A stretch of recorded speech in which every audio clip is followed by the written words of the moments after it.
Assalamualaikum warahmatullahi wabarakatuh. Yang terhormat Ustadz Ahmad Fauzi selaku dosen mata kuliah Al-Idarah wal Israf. Di sini saya akan memperkenalkan anggota kelompok 7 yaitu Bagus Nurul Kawakib, Layal Mumtaz, dan Rafiatul Azizah. Di kelompok 7 ini kita akan membahas tentang materi administrasi keuangan.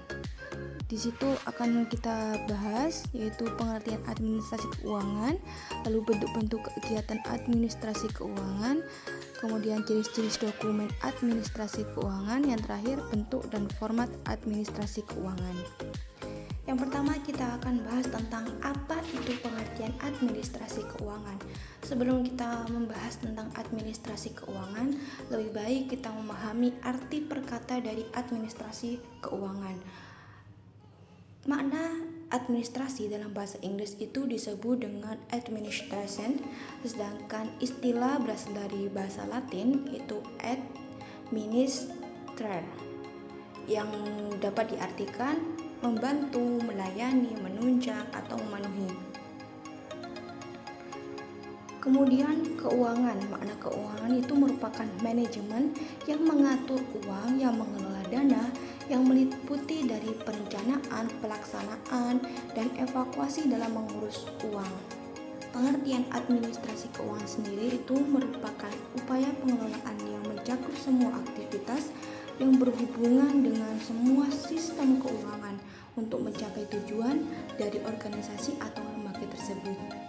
Menurut para ahli, pengertian administrasi keuangan dibagi menjadi dua, arti sempit, arti luas. Arti sempit sendiri itu merupakan segala sesuatu yang mencatat masuk keluarnya keuangan untuk membiayai suatu kegiatan organisasi kerja yang berupa tata pembukuan keuangan. Sedangkan arti luasnya itu merupakan penggandaan dan penggunaan keuangan untuk mewujudkan kegiatan organisasi kerja yang berupa kegiatan perencanaan, pengaturan, pertanggungjawaban, dan pengawasan keuangan.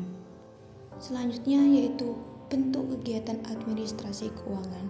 Dalam kegiatan administrasi keuangan itu dibagi menjadi tiga, yaitu perencanaan atau penganggaran keuangan yang disebut juga budgeting, kemudian pelaksanaan accounting, yang terakhir yaitu penilaian auditing. Perencanaan penganggaran keuangan budgeting.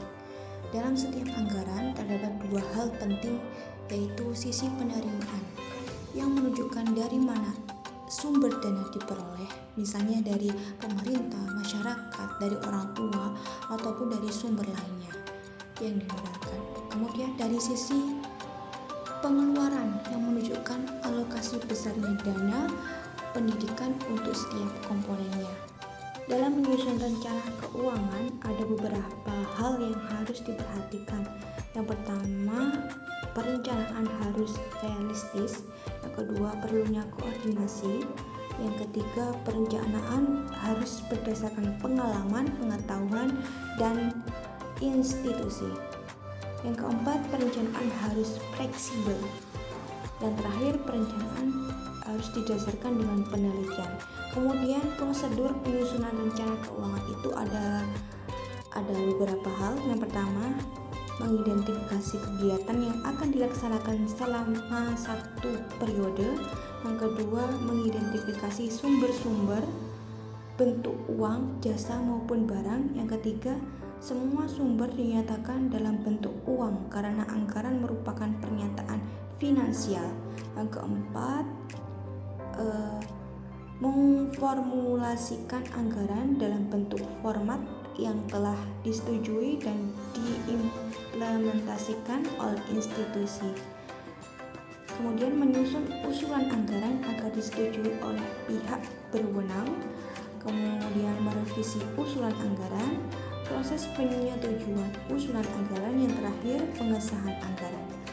Proses akunting dilakukan agar data keuangan dan transaksi ekonomi tertulis dalam catatan akuntansi, begitu juga dengan laporan-laporan yang perlu disajikan secara akurat dan tepat waktu. Departemen Dalam Negeri dan Departemen Pendidikan dan Kebudayaan 1996 itu mengatakan bahwa dalam administrasi keuangan harus ada pemisahan tugas dan fungsi otorisator, ordonator, dan perbendaharaan. Kemudian bentuk kegiatan yang terakhir itu penilaian auditing.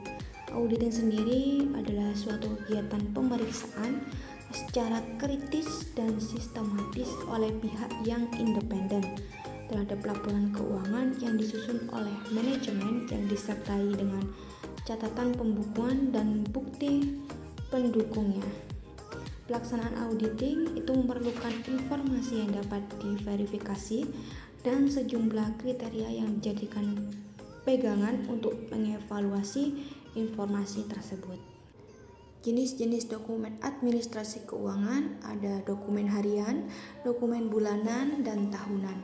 Dokumen harian sendiri ada buku kegiatan harian, mengelola keuangan barang dan jasa, BOS, bantuan operasional sekolah, SPPD, surat perintah perjalanan dinas. Dokumen bulanan itu ada buku kas umum, bantu kas, buku bantu bank, bantu pajak, dan gaji pegawai. Tahunan itu ada RKAS, kepanjangan dari Rencana Kegiatan Anggaran Sekolah. RAPBS itu Rencana Anggaran Pendapatan dan Belanja Sekolah. Kemudian ada pajak tahunan dan laporan pajak tahunan. Baik, poin terakhir, bentuk dan format administrasi keuangan. Berikut bentuk dan formatnya.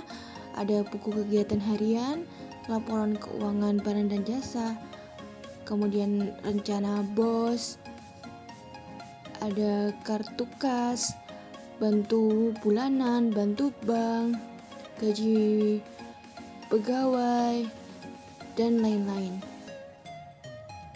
Mungkin itu dari kelompok 7. Semoga bermanfaat. Syukran. Wassalamualaikum warahmatullahi wabarakatuh.